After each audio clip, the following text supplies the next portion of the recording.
اعوذ باللہ من الشیطان الرجیم، بسم اللہ الرحمن الرحیم، الحمدللہ رب العالمین، بسم اللہ الرحمن الرحیم، رب اشرح لی صدری ویسر لی امری واحلل عقدۃ من لسانی یفقہوا قولی۔ فرضیت زکوٰۃ، ارشاد باری تعالیٰ ہے، اور زکوٰۃ قائم کرو اور زکوٰۃ ادا کرو۔ حضرت ابن عباس رضی اللہ تعالیٰ عنہ نے فرمایا، مجھ سے حضرت ابو سفیان رضی اللہ تعالیٰ عنہ نے نبی صلی اللہ علیہ وسلم کی حدیث بیان کی اور کہا، آپ ہمیں نماز پڑھنے کا، زکوٰۃ دینے کا، صلہ رحمی کرنے اور پاک دامنی اختیار کرنے کا حکم دیتے۔ ابن عباس رضی اللہ تعالیٰ عنہ سے روایت ہے کہ آپ صلی اللہ علیہ وآلہ وسلم نے حضرت معاذ رضی اللہ تعالیٰ عنہ کو یمن روانہ کیا تو فرمایا، سب سے پہلے اہل یمن کو اس بات کی دعوت دینا کہ اللہ تعالیٰ کے سوا کوئی معبود برحق نہیں اور میں اللہ کا رسول ہوں۔ اگر وہ بات مان لیں تو ان سے کہنا، اللہ تعالیٰ نے شب و روز میں ان پر 5 نمازیں فرض کی ہیں۔ اگر وہ اس بات کو بھی تسلیم کر لیں تو انہیں بتانا کہ اللہ تعالیٰ نے ان پر ان کے مال کا صدقہ بھی فرض کیا ہے، جو ان کے اہل قدرت سے وصول کر کے ان کے محتاجوں پر صرف کیا جائے گا۔ ابو ایوب رضی اللہ تعالیٰ عنہ سے روایت ہے، ایک شخص نے نبی صلی اللہ علیہ وآلہ وسلم سے عرض کیا، مجھے کوئی ایسا عمل بتائیں جو مجھے جنت میں داخل کر دے۔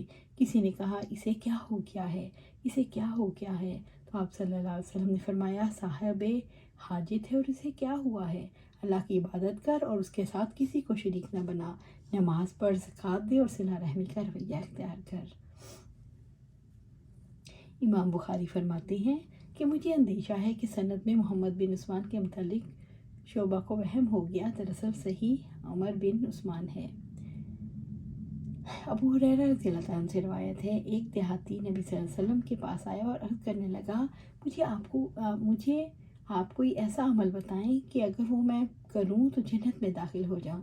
تو آپ صلی اللہ علیہ وآلہ وسلم نے فرمایا، اللہ کی عبادت کرو، اس کے ساتھ کسی کو شریک نہ ٹھہراؤ، فرض نمازیں اور فرض زکوٰۃ ادا کرو اور رمضان کے روزے رکھو۔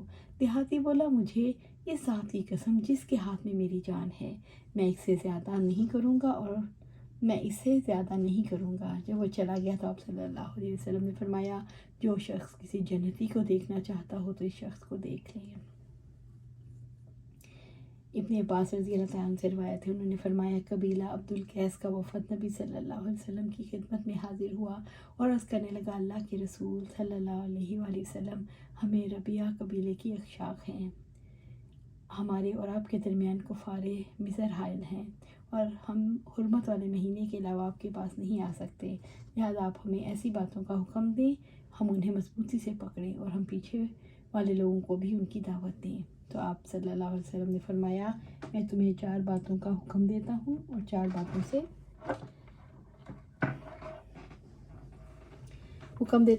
باتوں سے منع کرتا ہوں۔ اللہ پر ایمان لانا، گواہی دینا کہ اللہ کے سوا کوئی معبود برحق نہیں، پھر آپ نے شمار کرنے کے لیے اپنے ہاتھ سے اس طرح گرہ لگائی اور نماز کی پابندی کرنا، زکوٰۃ ادا کرنا اور غنیمت کے مال سے 5واں حصہ دینا۔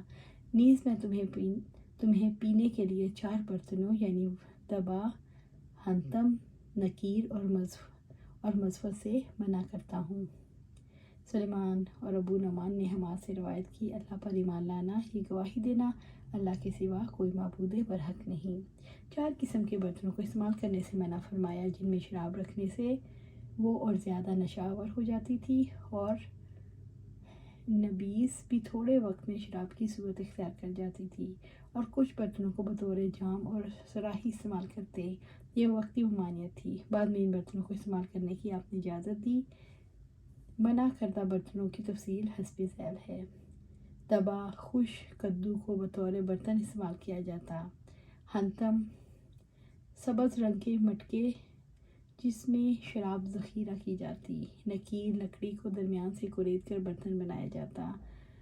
مزفت، روغنی یا تار کو لگا ہوا برتن جس کے مسام بند ہوں۔